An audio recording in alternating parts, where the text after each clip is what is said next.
In ancient Egypt, a time came when the Israelites were held in bondage, and God heard their cries for freedom. God chose Moses to lead his people out of Egypt and to a promised land.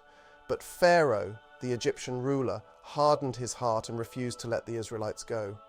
God then sent 10 devastating plagues upon Egypt as a display of his power and to persuade Pharaoh to release his people.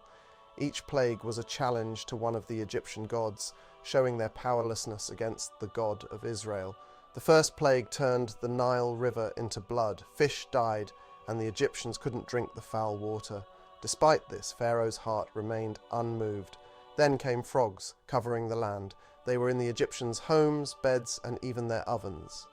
Still, Pharaoh would not budge. The third plague brought gnats or lice, which afflicted people and animals alike. This was followed by a swarm of flies that infested the Egyptians' homes, while the Israelite dwellings remained untouched. Next, a severe pestilence killed many Egyptian livestock, but the Israelites' animals were spared. Then boils broke out on Egyptians and their animals, causing great suffering. The seventh plague brought hail mixed with fire, devastating Egypt's crops and lands. Yet Pharaoh's heart was hard. Locusts followed, consuming whatever the hail had left. Egypt's lush fields and storages were stripped bare.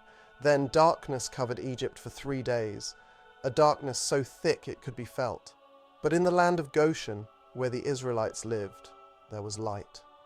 Finally, the 10th and most dreadful plague was the death of the firstborn. At midnight, the Lord struck down every firstborn in Egypt, from the firstborn of Pharaoh to the firstborn of the captive in the dungeon, and all the firstborn of the livestock. This plague broke Pharaoh's resistance, and he commanded Moses to take the Israelites and leave Egypt. Each plague demonstrated God's power over Egypt and its gods, and his commitment to freeing his people. It was a foundational event, shaping the identity and faith of the Israelite nation for generations to come. Through these mighty acts, God showed that he is the Lord of all the earth, a protector of his people, and a powerful deliverer who fulfills his promises.